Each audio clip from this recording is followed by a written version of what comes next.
Eu vou ser bem oportunista nesse terceiro episódio. Eu sabia que eu ia trazer o assunto cinema em algum momento, mas eu queria trazer de uma maneira um pouco mais tímida, falar de vez em quando, mas é mais forte que eu. Então, nesse episódio eu vou trazer o assunto cinema com algo totalmente voltado ao conceito do Depois de Horas, né? Que são filmes de madrugada.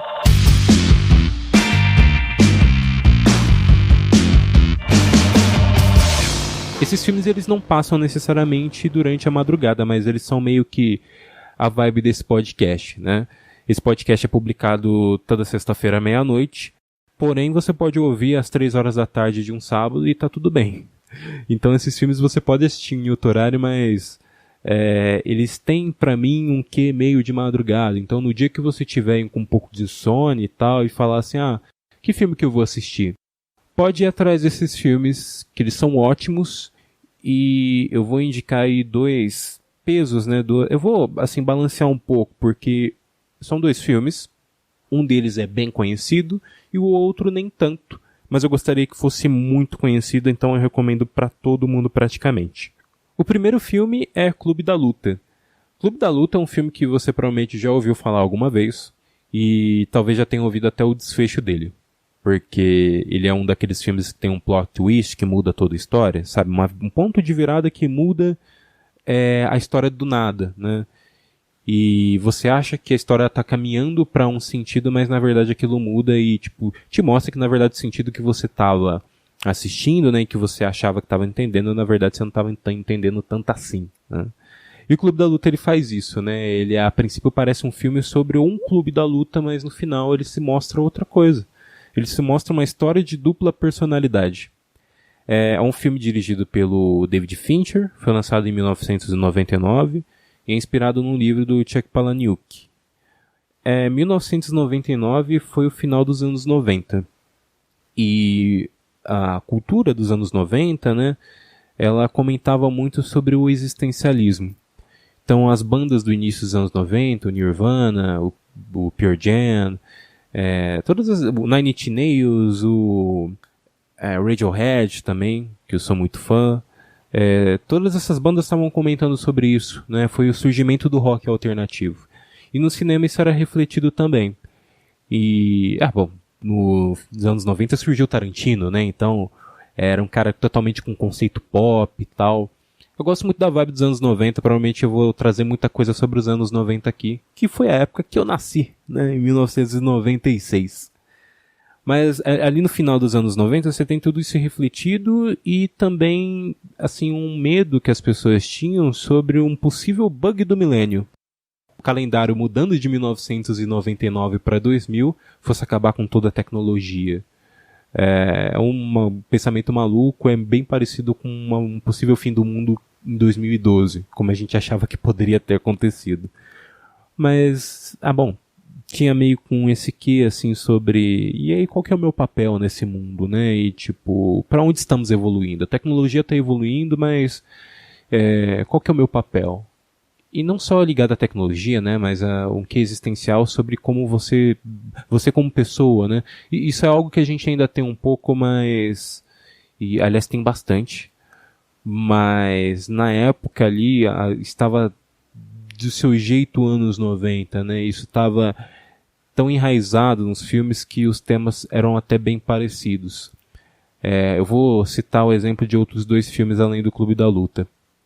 O Beleza Americana e o Matrix, eles têm uma premissa bem parecida, que é um cara insatisfeito com a própria vida, que de repente tem um start, e isso muda todo o conceito da história dele, né? Isso muda... ele que era um cara que trabalhava no escritório, coberto por computadores, aqueles computadores antigos, né? De tela de tubo, toda brancona e tal. Eles têm esse start, e no caso do Neo ele descobre que a realidade dele realmente não é uma realidade, que essa realidade na verdade é a Matrix.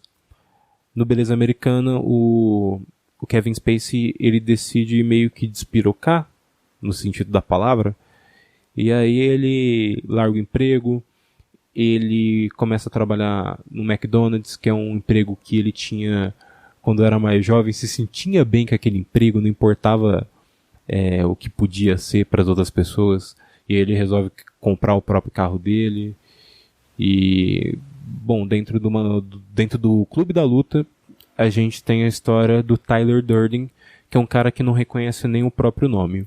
Ele tá tão fora da realidade, ele tá tão sem conexão com alguma coisa, que ele esqueceu o próprio nome. E de repente ele cria o personagem que seria meio que a imagem perfeita dele. E aí ele interage com essa imagem, ele vai morar com essa imagem numa casa que ele não conhece, mas na verdade ele mal sabe que conhece já. E ele cria um chamado Clube da Luta, que são onde homens vão brigar e se sentir um pouco mais vivos, né? Vão fazer parte de uma ideia, de um conceito completamente fora daquela realidade, onde eles estavam se sentindo presos ao consumismo e tudo que era imposto a eles, né? Engraçado porque muitas vezes, quando eu assistia TV, tava zapeando de um canal pro outro, eu acabava passando pelo Corujão e esse filme tava passando lá. Então acho que eu criei meio que o conceito de que esse filme era de madrugada por isso. Mas não só por isso, né? Até pelo Tyler ser uma figura meio que o lobisomem do personagem do Edward Norton, né? Ser a criatura que surge muito à noite, muito mais à noite, né? Ele não consegue dormir e aí quando ele volta, na verdade ele perde a consciência, né? Que ele dorme e na verdade é o Tyler que surge e aí vai fazer diversas coisas por ele, né? E tudo isso à noite. E isso tem tudo a ver com o David Fincher, né? Que é um diretor que tem essa vibe meio noir, soturna. E depois ele vai dirigir filmes incríveis como O Zodíaco e também a série Mindhunter da Netflix. O Clube da Luta ele tem todo esse sentido e ele vai muito no que o final dos anos 90 estava tratando, né? Então ele tem essa conexão com esses outros filmes e, assim como todo filme, né, ele é um registro da sua época. Só que no caso dele, ele não é só um registro da época porque foi lançado nesse período, mas porque ele tem toda uma vibe daquele período em si, né? Não é muito diferente do que estava sendo feito na música e, como eu disse, estava sendo feito no cinema. Era sobre essa ideia meio existencialista. E o próximo filme que eu vou comentar, ele não tem lá muito tempo de diferença deles. Ele já é nos anos 2000, mas ele foi lançado em 2003. Esse filme é um filme que eu vi na lista e vejo sempre nas listas de Feel Good Movie, que é um filme que você assiste para poder se sentir bem. E é um filme que me faz me sentir bem, né? Eu não tenho nenhum